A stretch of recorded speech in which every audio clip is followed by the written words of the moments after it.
ways. Andrew could have gotten the door panel at any lumber yard. Mother Waypoint was backed up, at least in part, by a police crime lab. Couldn't be sure the panels were one and the same. Through the living room has two holes in it. This one I'm pointing to right here, 10 inches from the edge, and this one down here, 12 inches. This one I referred to being 25 from the top, and the second one 36 from the top. Now, as you open this, there's also, of course, a knob door in this one. As you open this door, there's blood behind the door. The top hole shows that the bullet was incoming. They fired through the door and hit the brother through the door.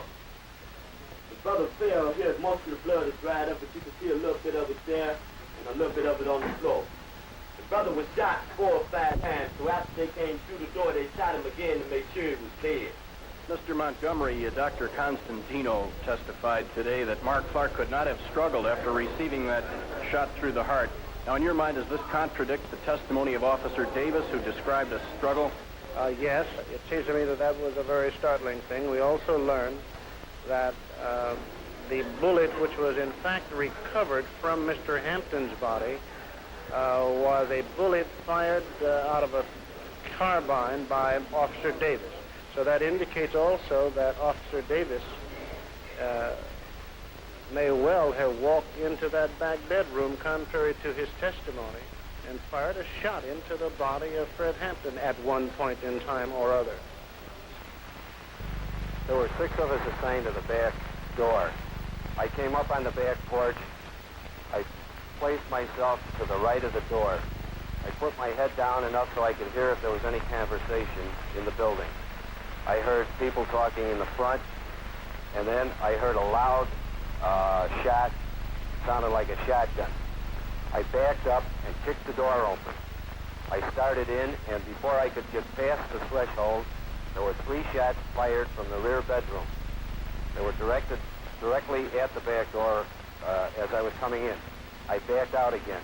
Only by the grace of God was one of our, or 2 of our police officers prevented from being killed when they were fired upon as soon as they announced their office and knocking on the door. On December 11, 1969, the Chicago Tribune carried a story that it characterized as an exclusive version from the state's attorney's office. Why was the disclosure made in the Chicago Tribune? Because that newspaper, the Chicago Tribune, in my opinion, gave a very balanced, fair report of the events that occurred. It has nothing to do with the class of people or the type of people that buy the Tribune as opposed to other papers in the city? Does anybody have a sensible question? Included in the exclusive was a photo carefully circled to show bullet holes supposed to be in the back door. The account that we made public yesterday gives a detailed explanation of what happened in that apartment. I stand wholeheartedly behind it as absolutely accurate. There is one inconsistency in, well, for example... I do not intend to quibble about that account. You intend to give it the truth? The account that we gave of the events is the truth.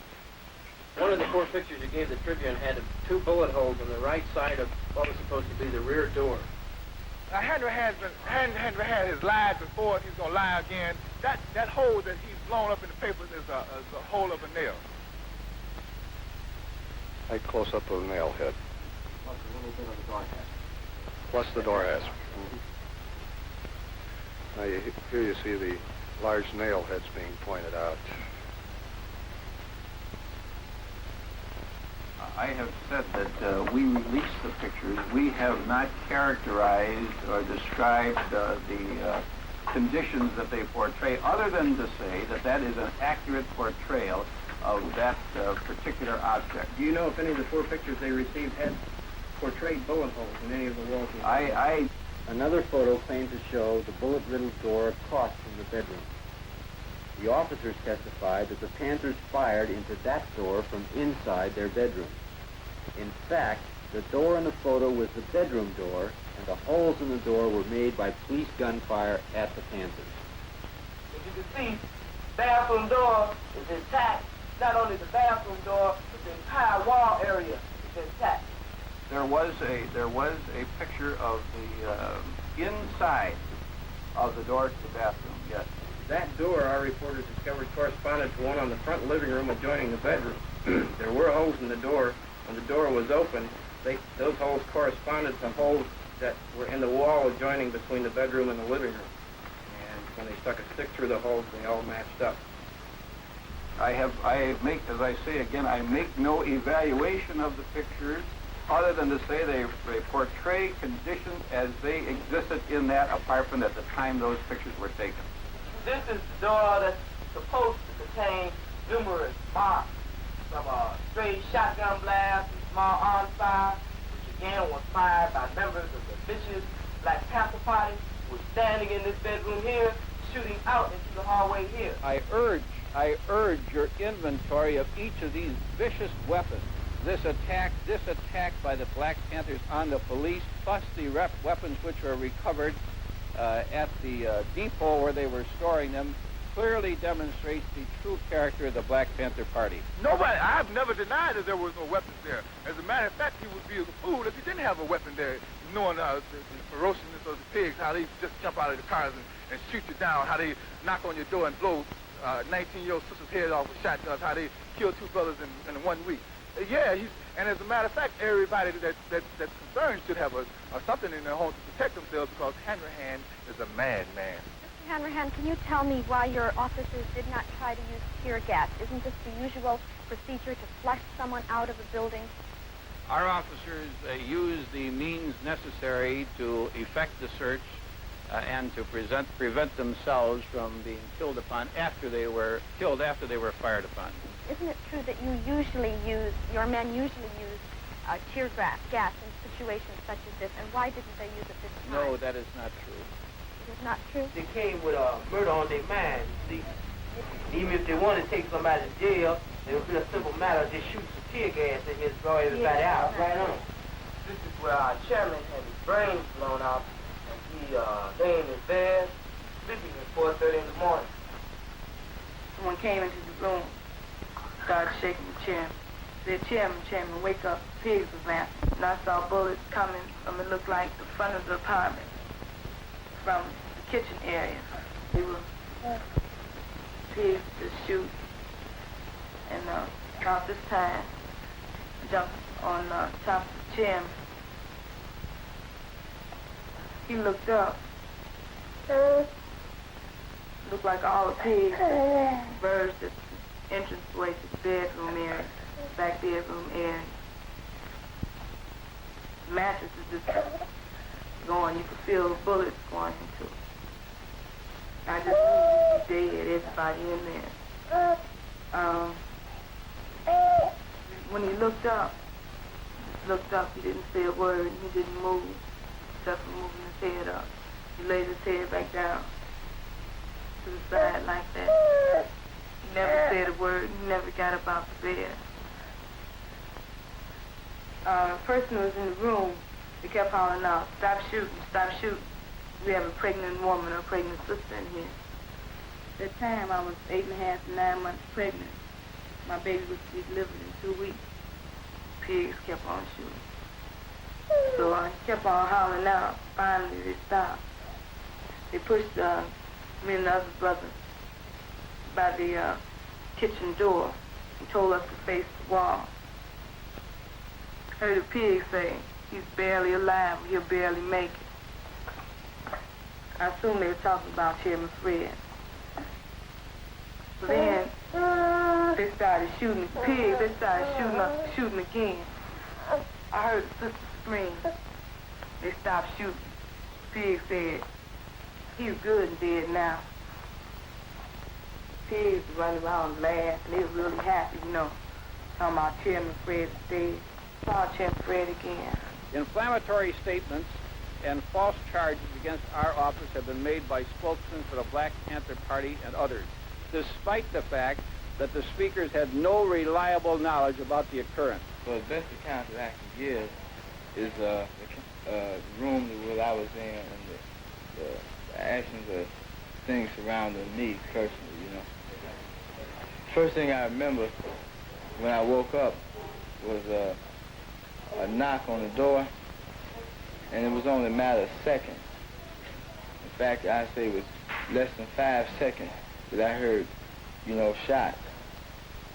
Now, the thing that struck me was that I not only heard shots, but I can see plaster coming out of the walls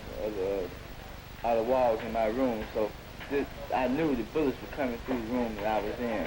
I stepped over and I put the machine gun still on single fire, and I started from the left side of the wall, coming across, watching where the rounds were hitting, and I went over the girl's head, down on the other side of her, and continued fire across this wall.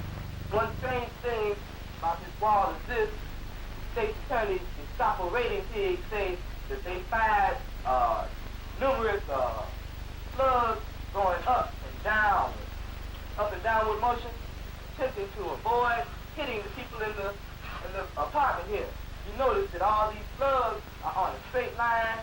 You also notice that all were fired at a low level, at about bed level.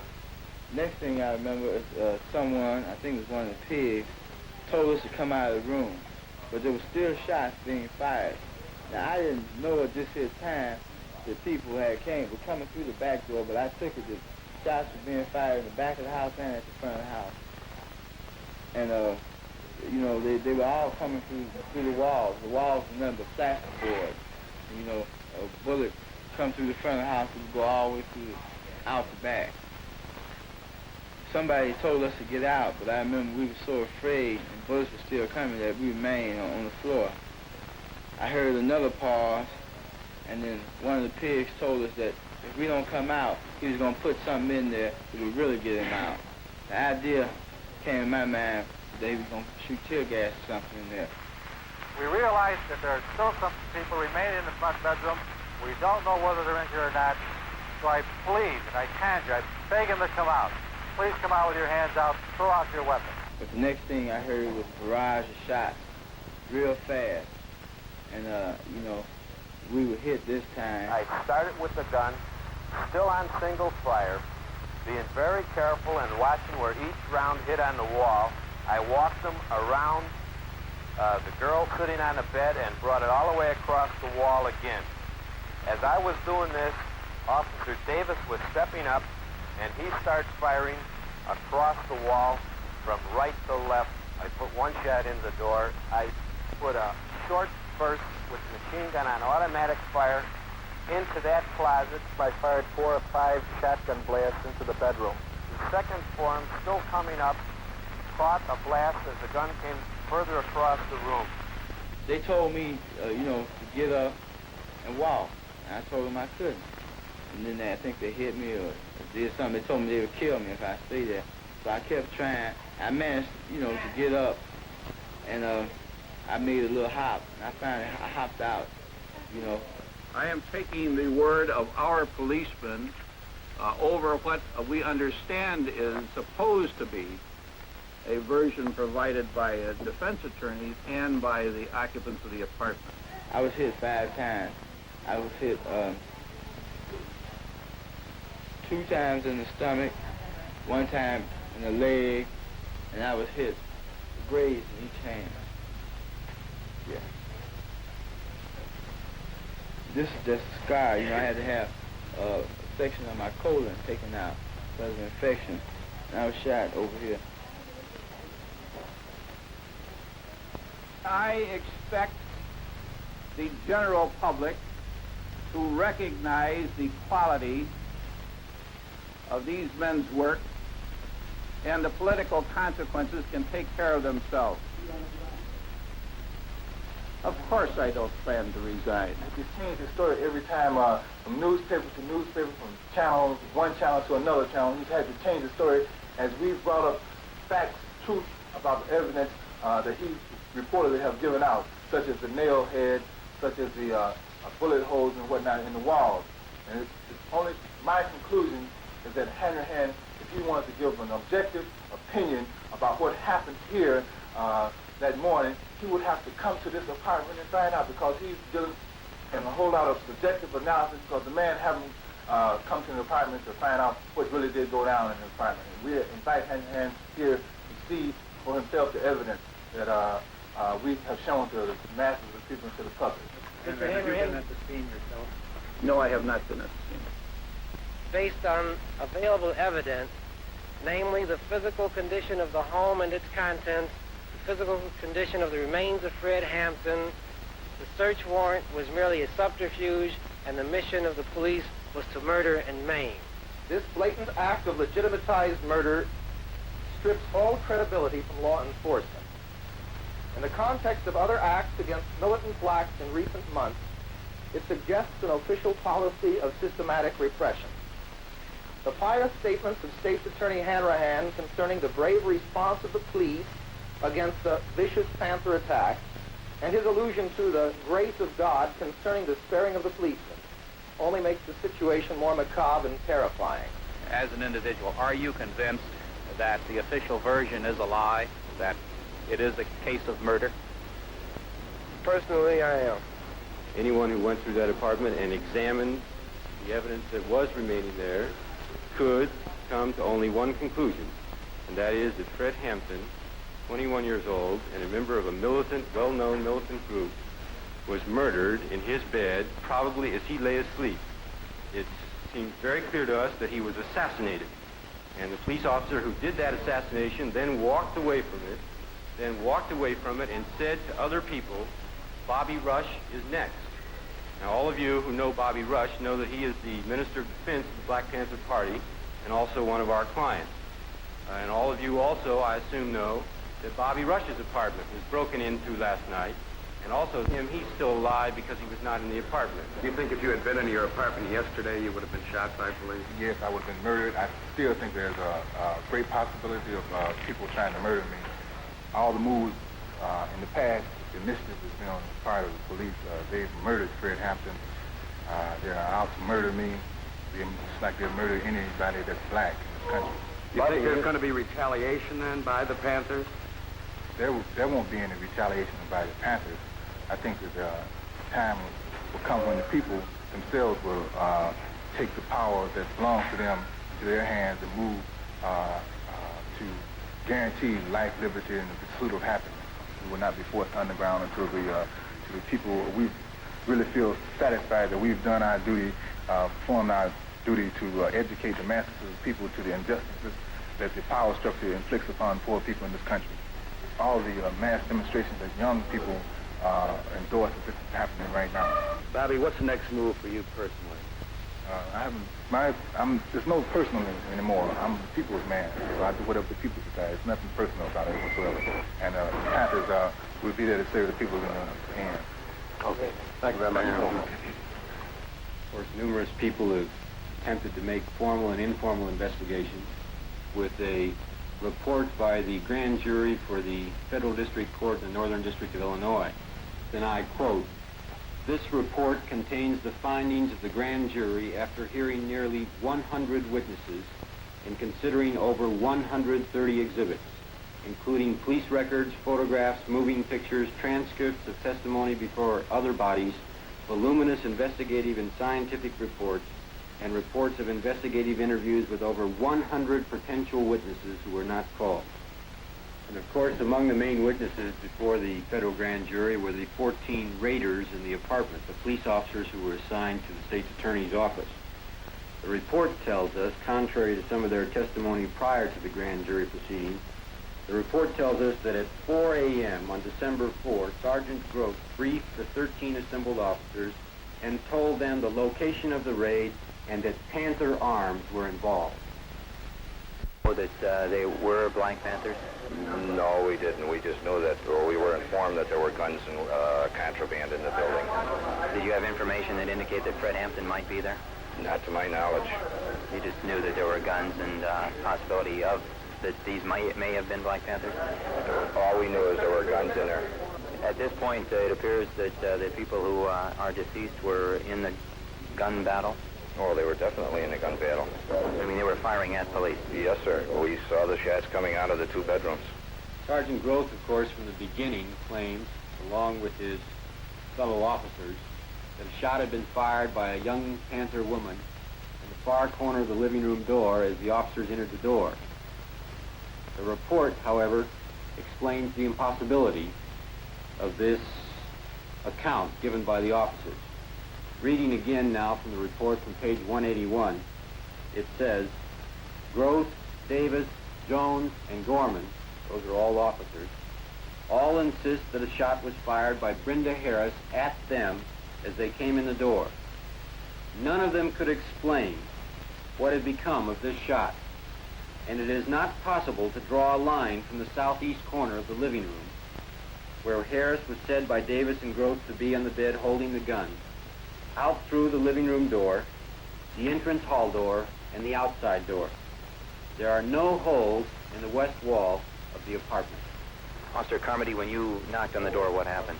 Well, I didn't actually knock. I heard our officers at the front announce their office and shots fired. So I kicked in the back door, and as soon as the door opened, I could see shots being fired at us at the back door. Do you have any idea how many shots were fired? Quite a few. I have no idea. Do you have any idea over how long a period the gun battle ensued? It seemed like an hour to me. Of course, the raiders would have us believe that they approached the apartment in a gentlemanly fashion, that they were attempting to save human life. They knocked on the door and they announced their purpose. They fired no shots until they were fired at. They called for a ceasefire on at least 3 different occasions. Thereafter, 3 times, Sergeant Groth ordered all his men to cease firing and told the occupants to come out with their hands up. Each time, one of the occupants replied, "Shoot it out." And they continued firing at the police officers. By their own testimony, they admit that for 12 minutes, for 12 solid minutes in those early morning hours, there was gunfiring in that apartment. And yet the federal grand jury concludes that only one possible shot could have come from a Panther weapon. And that shot could have come through the door by a man who had just been shot in the heart. They would have us believe that even though there was only one Panther shot, they called for a ceasefire on 3 different occasions and didn't get it, so they continued their firing. The great variance between the physical evidence and the testimony of the officers raises the question as to whether the officers are falsifying their accounts. Those officers fired 99 shots through the walls of an apartment where they knew people were sleeping. Murder is defined in Illinois as follows. A person who kills an individual without lawful justification commits murder if, in performing the acts which cause the death, he knows that such acts create a strong probability of death or great bodily harm to that individual or another. Federal grand jury comes to its conclusions. Unquestionably, the raid was not professionally planned or properly executed, and the result of the raid was 2 deaths, 4 injuries, and 7 improper criminal charges. In spite of those conclusions, the report then goes on to say, the physical evidence and the discrepancies in the officers' accounts are insufficient to establish probable cause to charge the officers with a willful violation of the occupant's civil rights. I want you to know that I want you to think. If you ever think about me, and if you think about me niggas, and if you ain't gonna do no revolutionary act, forget about me. I don't want myself on your mind if you're not gonna work for the people. Like we always said, if you actually make a commitment at the age of 20, and you say, I don't want to make that commitment only because for the simple reason that I'm too young to die, I want to live a little bit longer, what you did already. You have to understand that people have to pay the price for peace.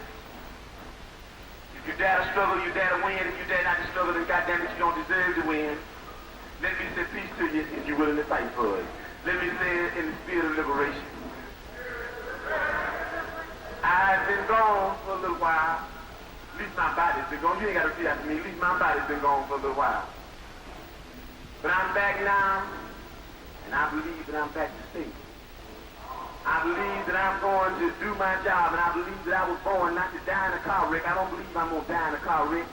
I don't believe I'm going to die from slipping on a piece of ice.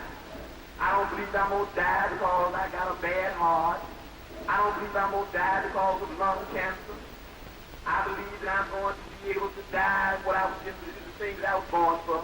I believe that I'm going to be able to die high off the people. I believe that I will be able to die as a revolutionary in the international revolutionary protest struggle. And I hope that each one of you will be able to die in the international protest revolutionary struggle or you didn't be able to live in it. And I think that struggle is going to come. Why don't you live for the people? Why don't you struggle for the people? Why don't you die for the people?